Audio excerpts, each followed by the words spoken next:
You're watching ZTV. Welcome back. We hope you didn't miss us too much. We still have even more cool things to show you guys. That's right, and let's continue with Jack's Rundown. What's good, everyone? I'm your host, Jack Stern, here to bring you some of the latest tunes on the Rundown. Let's get into it. I've got some sad news to start off the show. It was reported just recently that Lil B was jumped and robbed by a crew affiliated with up-and-coming New York rappers A Boogie and PNB Rock. This resulted in Lil B canceling his set at the San Francisco Bay Area festival he was slated to perform at. Now, I found this news to be pretty disconcerting for many reasons. For one thing, Lil B has been a beacon of positivity in the hip-hop community for as long as he's been relevant.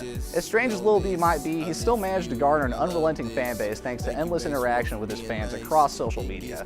Whether it's following anyone who crosses his path on Twitter or creating videos about his daily interactions with nature, he's actively encouraged the mythology of memes that labels him as the based god. It's hard not to love him for preaching the message of seeking base status, an amalgamation of being cool and positive at the same time. But also, Lil B has earned people's respect for simply being himself in such a public and open way.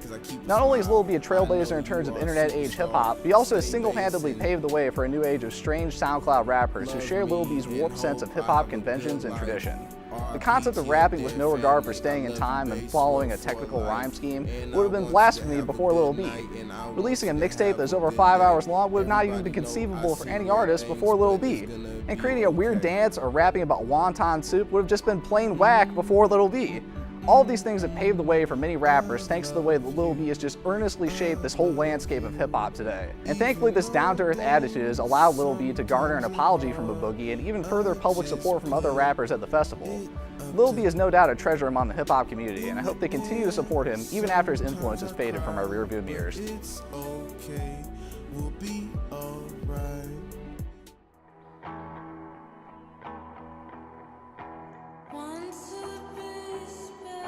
In other news, singer-songwriter Angel Olsen has been further establishing herself as one of the new queens of indie rock with her latest music.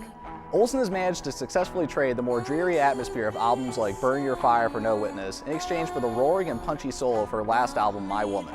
This new material seems to be trying to achieve the best of both worlds. For starters, the song Special is a much more long-form work.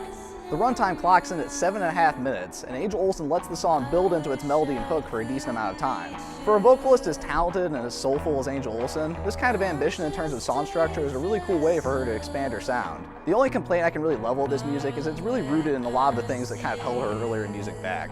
That lo-fi and dreary sound sometimes lended itself a little bit too much to creating an atmosphere and an emotional canvas, and not a song that really persisted in my subconscious after hearing it. Regardless, I think Olsen was more aiming for her music to have the sense of staying power that only reveals itself upon repeated listens.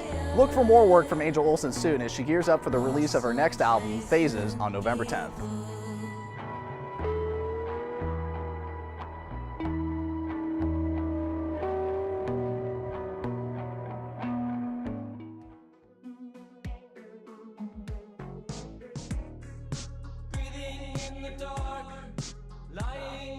Next up, in less lo-fi news, indie psychedelic / electronic band MGMT is back on the scene again with a new single.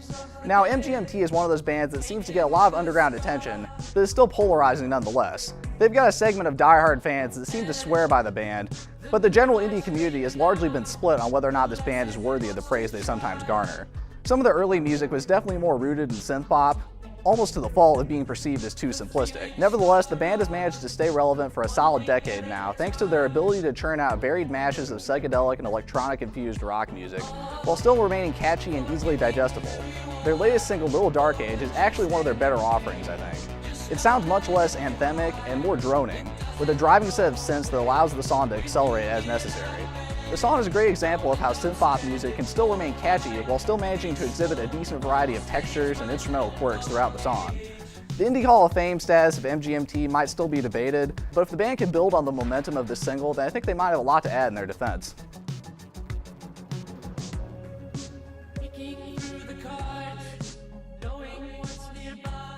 That's about all I have time for today. Tune in next time for more great music on The Rundown.